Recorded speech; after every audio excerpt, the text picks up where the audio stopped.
Hello friends, welcome back to my channel. आज हम लोग बात करेंगे हिंदी भाषा और व्याकरण के बारे में। तो हिंदी भाषा और व्याकरण के बारे में बात करने से पहले अगर आप हमारे चैनल पर न्यू हैं तो चैनल को सब्सक्राइब कर लीजिएगा। वीडियो अगर अच्छी लगे तो उसको लाइक और शेयर कर दीजिएगा। तो चलिए वीडियो को स्टार्ट करते हैं। फर्स्ट क्वेश्चन है हमारा कि भाषा की परिभाषा क्या होती है। तो भाषा की परिभाषा वो होती है, देखिए, भाषा वह साधन है जिससे मनुष्य अपने भावों और विचारों को दूसरों तक पहुंचाता है तथा दूसरों के विचारों को ग्रहण करता है। उसको क्या कहते हैं? भाषा कहते हैं। अब भाषा के कितने रूप होते हैं? देखिए, भाषा को मुख्य रूप से दो भागों में विभाजित किया गया है। नंबर एक पे है हमारा लिखित भाषा है, ठीक है, लिखित है। और सेकंड पे है मौखिक भाषा। और थर्ड जो है हमारी वो सांकेतिक भाषा होती है, ठीक है। आगे है हमारा व्याकरण। व्याकरण देखिए क्या होता है। व्याकरण वह शास्त्र है जिससे हम किसी भी भाषा को शुद्ध शुद्ध पढ़ना लिखना बोलना सीखते हैं, ठीक है। आगे है हमारा लिपि आती है। लिपि किसको कहते हैं? देखिए, भाषा के लिखने के ढंग को लिपि कहते हैं। हिंदी भाषा लिपि का नाम क्या है? देवनागरी है। संस्कृत, मराठी तथा नेपाली भी देवनागरी लिपि में लिखे जाने वाली भाषाएं हैं। यानी संस्कृत हो गई हमारी, मराठी हो गई, नेपाली जो होती है भी देवनागरी लिपि है और लिखे जाने वाली भाषाएं हैं, ठीक है।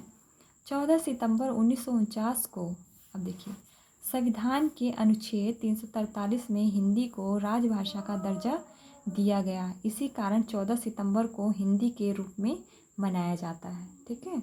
यानी जो हमारी राजभाषा थी उसको इसका दर्जा कब मिला था? 24 सितंबर 1949 को दिया गया था, ठीक है। आगे देखिए, आगे हमारा आता है व्याकरण के अंग आते हैं हमारे। देखिए, व्याकरण के अंग, व्याकरण के कितने अंग होते हैं? देखिए, व्याकरण के अंग, फर्स्ट है वर्ण विचार, सेकंड है शब्द विचार और थर्ड है वाक्य विचार। अब सबसे पहले हम लोग वर्ण विचार के बारे में विस्तार से जानते हैं। देखिए, वर्ण विचार होता क्या है हमारा? व्याकरण का वह अंग जिसके अंतर्गत वर्ण वर्णमाला और वर्णमाला के भेद, स्वर व्यंजन और उनके भेदों का अध्ययन किया जाता है, उसे क्या कहते हैं? वर्ण विचार कहते हैं। आगे है वर्ण। भाषा की वह छोटी से छोटी ध्वनि जिसके टुकड़े ना हो सके उसे क्या कहते हैं? वर्ण कहते हैं। आगे जैसे इसका एग्जाम्पल है अ, ई, क, म आदि। आगे नेक्स्ट है वर्णमाला। वर्णमाला क्या होती है हमारी? देखिए, वर्गों को व्यवस्थित समूहों को वर्ण कहते हैं। वर्गों के व्यवस्थित समूहों को क्या कहते हैं? वर्ण कहते हैं। वर्णमान के दो भेद होते हैं। कौन कौन से हैं? एक होता है स्वर, दूसरा होता है व्यंजन। अब स्वर के बारे में जानते हैं कि स्वर किसको कहते हैं। स्वर, ये वर्ण जिनका उच्चारण स्वतंत्र रूप से होता है उन्हें स्वर कहते हैं। इनकी कुल संख्या कितनी मानी जाती है? 13 मानी जाती है, लेकिन मूल रूप से 11 मानी जाती है। 13 है लेकिन मूल रूप से 11 मानी जाती है। जैसे कि हमारी हो गई अ, आ, ई, बड़ी, छोटा ऊ, बड़ा ऊ, री, ए, ओ, औ, अंग, अह, ठीक है। आगे देखिए, नेक्स्ट हमारा आता है स्वरों के भेद। अब स्वरों के भेद के बारे में पढ़ते हैं। देखिए, स्वरों के भेद। स्वरों को मुख्य रूप से दो आधारों में विभक्त किया जाता है। एक होता है उत्पत्ति के अनुसार भेद है और दूसरा है उच्चारण समय अनुसार के आधार पर। अब हम लोग पहले डिस्कस करते हैं उत्पत्ति के आधार पर। इस आधार पर इनको दो भेद दिए गए हैं, भेद दिए जाते हैं। एक होता है हमारा मूल स्वर, सेकंड होता है संधि स्वर। अब देखिए, जो थर्ड है अंग अ है, ये दोनों क्या हो जाते हैं? हमारे संयुक्त स्वर हो जाते हैं, ठीक है। इसके दो भेद है, मूल स्वर और संधि स्वर है, पर अंग अ जो है वो संयुक्त स्वर हो जाते हैं हमारे। उच्चारण समय अनुसार भेद, यानी उच्चारण के अनुसार हम उच्चारण में लगने वाले समय के अनुसार स्वरों के 3 भेद दिए जाते हैं। एक होता है ह्रस्व होता है हमारा, दूसरा होता है दीर्घ होता है और तीसरा होता है प्लुत स्वर होता है हमारा। अब ह्रस्व स्वर के बारे में जानते हैं। उच्चारण में एक वे स्वर जिनकी मात्रा का समय कम लगता है, ठीक है, कम समय लगता है, उनकी संख्या कितनी होती है? 4 होती है। जैसे अ, छोटी, छोटा ऊ, री, ठीक है, ये हमारे कौन से हो जाएंगे? ह्रस्व स्वर हो जाएंगे। अब नेक्स्ट हमारा जो है वो है दीर्घ स्वर। दीर्घ स्वर देखिए, जिस स्वर के उच्चारण में हस्व से लगभग 2 गुना समय लगता है उन्हें दीर्घ स्वर कहते हैं।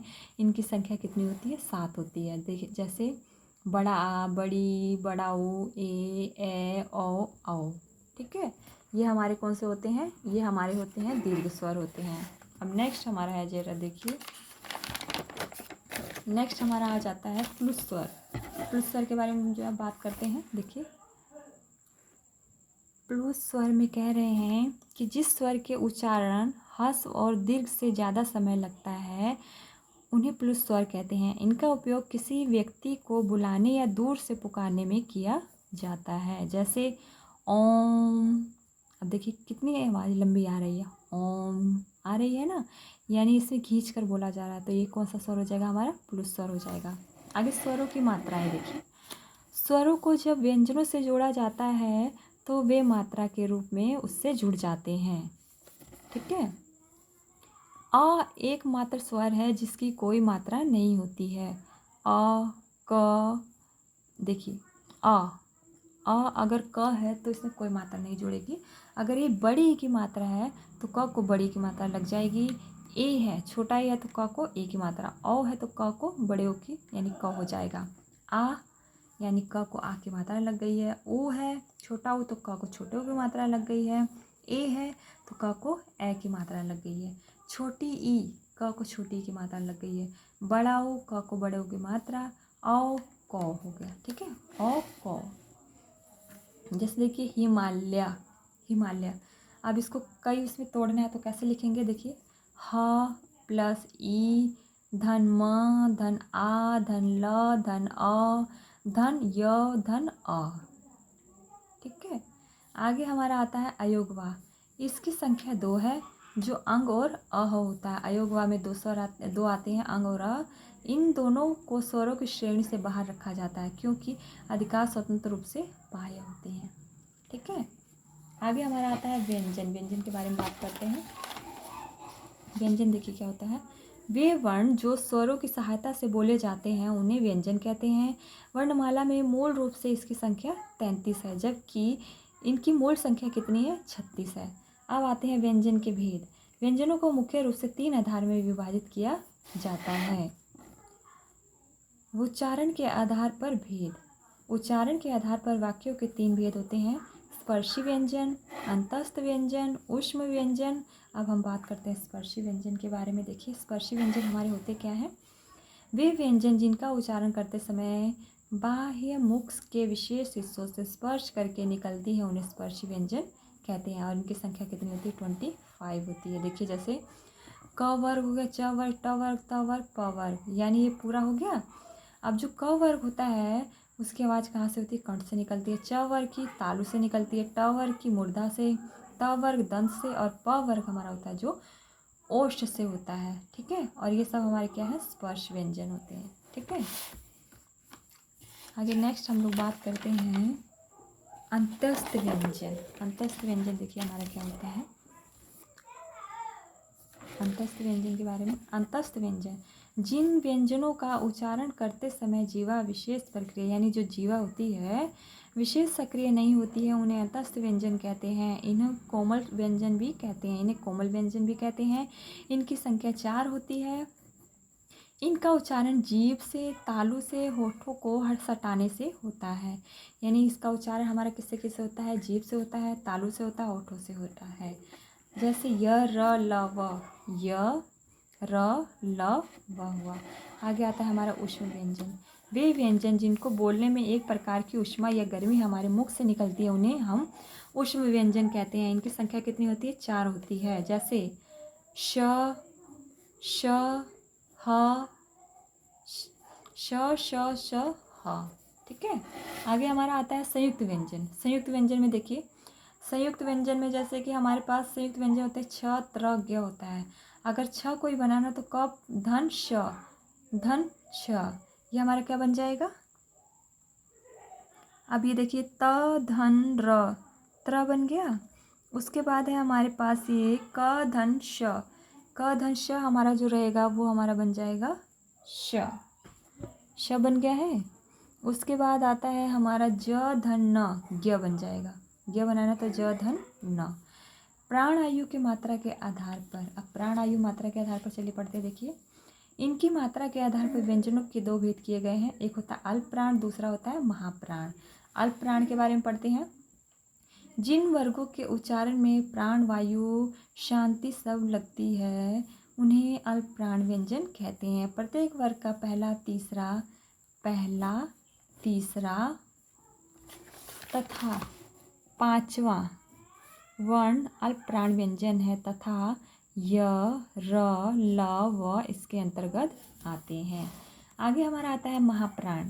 जिन व्यंजनों के उच्चारण प्राण वायु शक्ति ज़्यादा लगती है उन्हें महाप्राण व्यंजन कहते हैं। वर्गों के दूसरे या चौथे वर्ग तथा श, श, स, ह इनके अंतर्गत आते हैं। आगे स्वर तंत्रों में कंपन के आधार पर, इस आधार पर हम व्यंजनों को दो भेद बताते हैं। एक घोष व्यंजन हो गया, एक अघोष व्यंजन हो गया। घोष व्यंजन क्या होते हैं? देखिए, जिन व्यंजनों के उच्चारण स्वर तंत्रियों में कंपन ज़्यादा होता है उन्हें घोष व्यंजन कहते हैं। वर्ग के पहले और इस वर्ग में श, श, स इसके अंतर्गत आते हैं।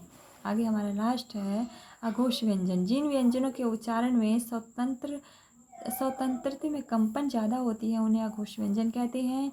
वर्ग थर्ड, फोर्थ, फिफ्थ वर्ग तथा य, र, ल, व इसके अंतर्गत आते हैं। आई होप वीडियो अच्छी लगी होगी। वीडियो अगर अच्छी लगी तो लाइक और शेयर करिएगा, और अगर आप हमारे चैनल पर नहीं हैं तो चैनल को सब्सक्राइब भी करिएगा।